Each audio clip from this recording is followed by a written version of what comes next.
Assalamualaikum warahmatullahi wabarakatuh. Apa kabar anak-anakku sekalian kelas 5 Tolka bin Ubaidillah.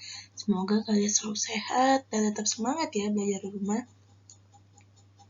Nah, kali ini Ibu akan memberikan materi di subtema 2 pada tema H, pembelajaran 4 dan 5.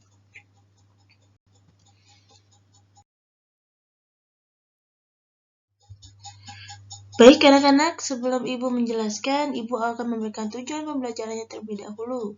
Yang pertama, siswa diharapkan dapat mengidentifikasi jenis-jenis usaha yang dikelola kelompok. Yang kedua, siswa diharapkan dapat menjelaskan sikap yang baik dalam menghadapi keragaman adat istiadat di Indonesia.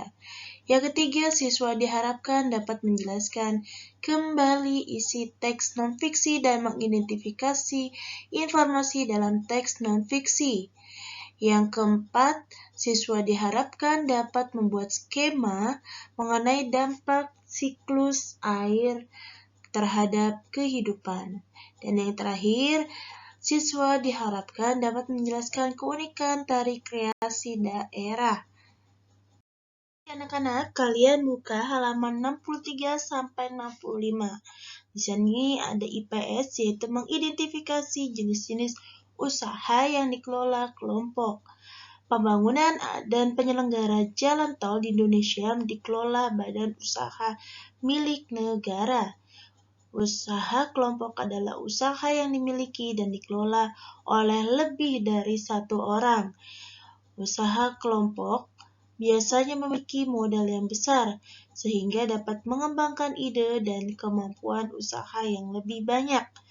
Nah, kekurangan usaha kelompok ini yaitu keuntungan yang diperoleh kecil karena dibagi dengan pemilik modal lainnya, serta setiap keputusan harus disetujui oleh seluruh pemilik usaha. Nah, usaha kelompok dapat dimiliki negara ataupun pihak swasta. Contoh usaha kelompok antara lain, di sini ada 6 ya anak-anak. Yang pertama, firma. Firma adalah badan usaha yang didirikan dan dimiliki oleh sekelompok orang. Segala kewajiban dan tanggung jawab suatu firma oleh anggota firma. Yang kedua, persekutuan komanditer atau yang dikenal oleh bangsa Belanda adalah Komanditer Vennootschap atau CV. CV memiliki anggota aktif dan anggota pasif. Nah, anggota aktif ini adalah anggota yang menanamkan modal serta menjalankan kegiatan usaha. Sedangkan pada anggota pasif adalah anggota yang hanya menanamkan modal dan menyerahkan usaha kegiatannya kepada yang anggotanya aktif ya. Itu perbedaan dari anggota aktif dan anggota pasif. Nah, sebuah CV dapat dibentuk dari pengembangan firma yang membutuhkan tambahan modal. Yang ketiga, perseroan terbatas atau PT adalah perusahaan yang memiliki modal berasal dari penjualan saham. Nah, pemilik saham yang mendapatkan laba perusahaan disebut dividen. Yang keempat, koperasi. Koperasi adalah usaha yang didirikan oleh sekelompok orang yang beranggotakan perseorangan atau badan hukum atas asas kekeluargaan. Modal koperasi berasal dari simpanan pokok, simpanan wajib, dan pinjaman dari anggota atau bank. Tujuan koperasi ini adalah untuk meningkatkan kesejahteraan para anggota. Yang kelima, BUMN atau Badan Usaha Milik Negara memiliki dua bentuk, yaitu perusahaan umum atau Perum dan perusahaan perseroan atau Persero. Tujuan BUMN ini adalah untuk memperoleh keuntungan dan memberikan pelayanan kepada masyarakat. Yang keenam, BUMD. BUMD ini kepanjangan dari badan usaha milik daerah. Nah, memiliki modal dari pemerintah daerah. Tujuan pendirian perusahaan daerah adalah untuk melaksanakan pembangunan ekonomi daerah dan nasional serta memenuhi kebutuhan rakyat akan penyediaan lapangan kerja. Nah, ini adalah contoh-contoh usaha kelompok yang tadi yang disebutkan ya, itu ada di halaman 64 dan 65. Nanti bisa kalian baca lagi di buku kalian ya anak-anak.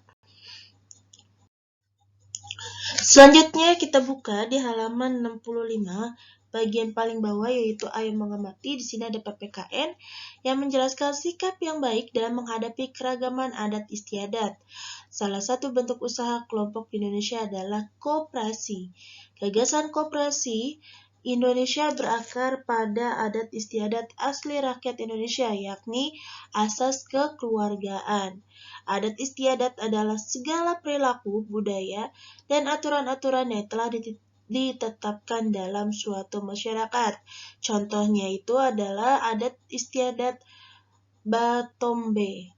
Tradisi Batombe adalah salah satu adat istiadat yang memiliki keunikan tersendiri. Masyarakat Nagari Abai senantiasa mempertahankan tradisi Batombe demi menjaga nilai luhur yang terkandung di dalamnya. Tujuan tradisi Batombe di masyarakat Nagari Abai adalah untuk saling menghargai serta melestarikan tradisi tersebut. Nah, nanti bisa kalian buka ya, teksnya itu ada di halaman 65 sampai 66. Nanti kalian baca di buku kalian masing-masing. Nah, selanjutnya di sini ada bahasa Indonesia yang ada di buku kalian, yaitu menceritakan kembali isi teks non-fiksi, dan ada di halaman 69, yaitu mengidentifikasi informasi dalam teks non-fiksi. Untuk menceritakan kembali isi teks, kita perlu membaca teks secara keseluruhan dengan saksama terlebih dahulu. Menentukan informasi penting dalam teks dapat dilakukan dengan cara mengelompokkan isi teks menggunakan kata tanya apa, siapa, di mana, mengapa, dan bagaimana. Hal-hal yang harus diperhatikan dalam menemukan informasi penting antara lain: yang pertama, baca teks dengan saksama. Kedua, pahami pernyataan umum terlebih dahulu. Ketiga, pahami informasi penjelas dan pendukung. Yang keempat, pahami kesimpulan teksnya tersebut. Kalian lihat ya di sana di halaman 65. Di sana halaman 67 anak-anak ya. Nah, di situ ada tentang pemahaman dalam teks dari judul Tradisi Berbalas Pantun di Tanah Minang. Nah, selanjutnya kita buka buku kalian di halaman 70, yaitu membuat poster mengenai dampak siklus air terhadap kehidupan. Hujan merupakan salah satu bagian dari siklus air. Yang kedua, ini adalah siklus. Jika siklus air terganggu, maka makhluk hidup di bumi akan kekurangan air atau mengakibatkan banjir. Kita dapat melakukan kegiatan membuat poster mengenai dampak terganggunya siklus air bagi kehidupan. Poster tentang siklus air berisi informasi tentang dampak siklus air yang mencangkup definisi peristiwa alam, penyebab, pengaruhnya, dan upaya pencegahannya.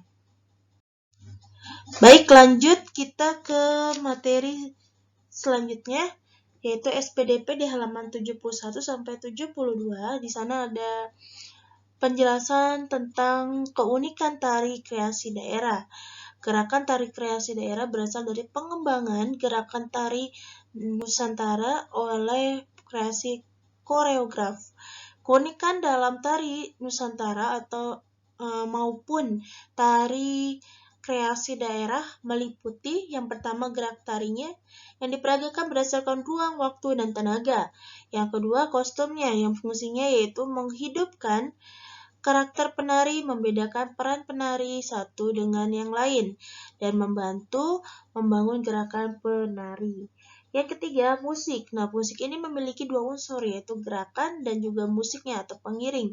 Fungsinya adalah membantu mengatur waktu dan irama. Yang kedua, membantu menggambarkan suasana dan membantu dalam penegasan ekspresi gerak. Dan yang terakhir, yang keempat adalah tata rias yang berperan penting dalam membedakan dan memunculkan karakter penari yang berani juga berwibawa. Baik anak-anak, demikian yang bisa Ibu jelaskan dari materi pembelajaran 4 dan 5. Nah, apabila ada kesalahan dalam penyampaian Ibu, mohon dimaafkan. Dan ini ada tugas paket kalian di halaman 68, 70, 72, dan 73. Kalian kerjakan ya anak-anak. Dan apabila tidak muat, boleh kalian kerjakan di kertas lembar langsung ditempelkan di buku tematik kalian masing-masing.